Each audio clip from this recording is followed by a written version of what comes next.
Here's the old cassette that I took off my hybrid bike. This is, I believe, an 11 to 32 9-speed cassette. And I'll show you what I've changed it for, which is this one over here.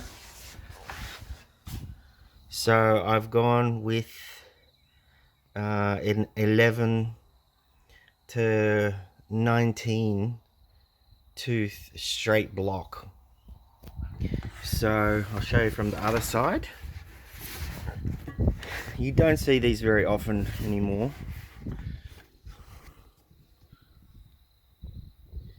You know, it's very strange to see a cassette that small. It's actually just only a bit bigger than the hub flange.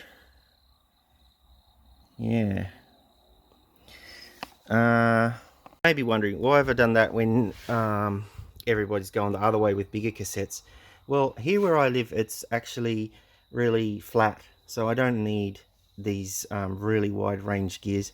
But even so, this is as I said, it's 11 to 19, which sounds really difficult, but this is a triple crankset, and it has this is 44, 33 and 22 tooth. So the lowest gear is actually 22 to 19, which is, I think, a drive ratio of 1.15, and the top gear ratio is like 44 to 11, which gives you like a gear ratio of 4. So overall, this has it still has a big range from the top gear to the bottom gear. I think it's 345% range. But what this does is it allows you to have you know, really close gears together for on the flat, so they're not as big a jumps, and it changes gears a little bit faster, and it's not such a big clunk, you know, when you're changing gears. I forgot to actually when I changed out this cassette yesterday, I forgot to adjust this B tension screw here. I've just taken it out today now. It fell through the gaps here and fell. It doesn't matter, I don't really need it. But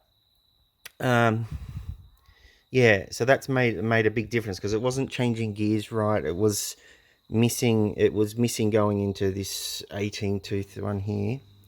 So, but I actually rode most of my ride. I went for a 40-kilometer bike ride yesterday, and I rode most on road, that is, and I went most of it, almost all of it, no, all of it in the middle of the large chain ring, and it was only at the very end, in the last maybe 1 kilometer or 500 meters coming back home, and the last hill, that I put it into the small chain ring.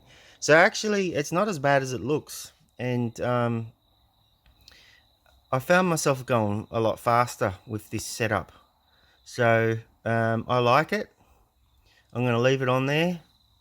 I just wanted to make a video and get some activity happening on my channel. So what I think I wanted to say as well is that when I was going up very slight hills, you don't lose so much momentum going up the hill, because when you're changing up one gear at a time, a little bit bigger, it's kind of like your brain knows you're going into an easier gear, but you're kind of fooling your legs, because it's not actually that much easier. But it is easier, but only by a little bit.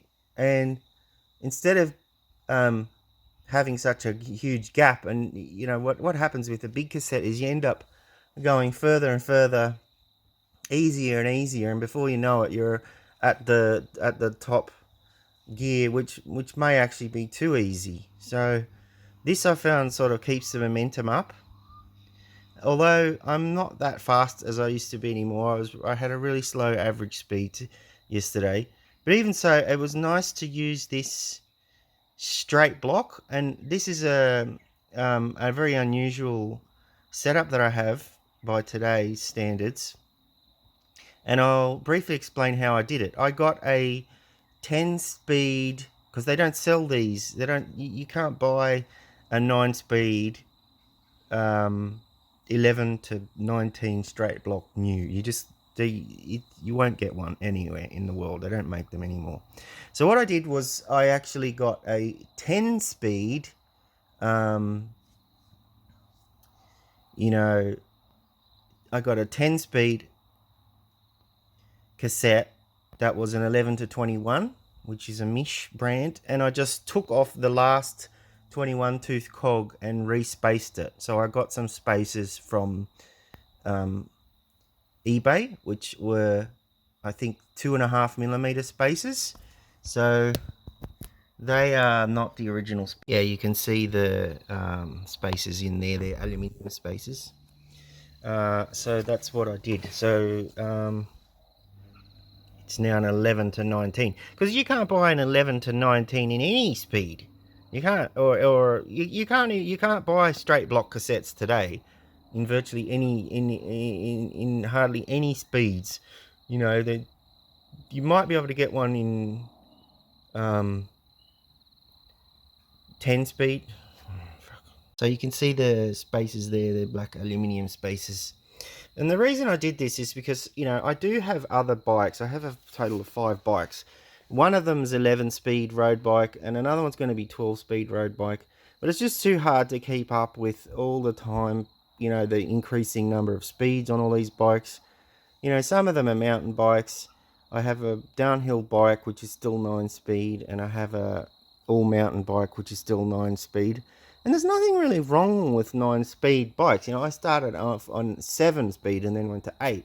And there's nothing really that wrong with 9 if you have close ratios like this. If you have... this is what I was finding out.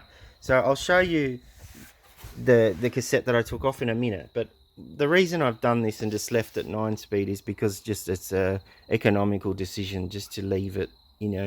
This cassette cost me $100 shipped to me, and that's a big saving. I know a new cassette can cost, a new 13-speed or 12-speed cassette can cost $600 bloody dollars.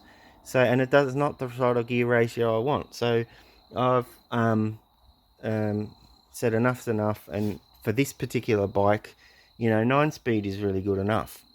And I might be upgrading one of my mountain bikes to a 10-speed, but I'm just not going to follow the trends of the bike industry anymore, because it's just too much money to do it for 5 bikes.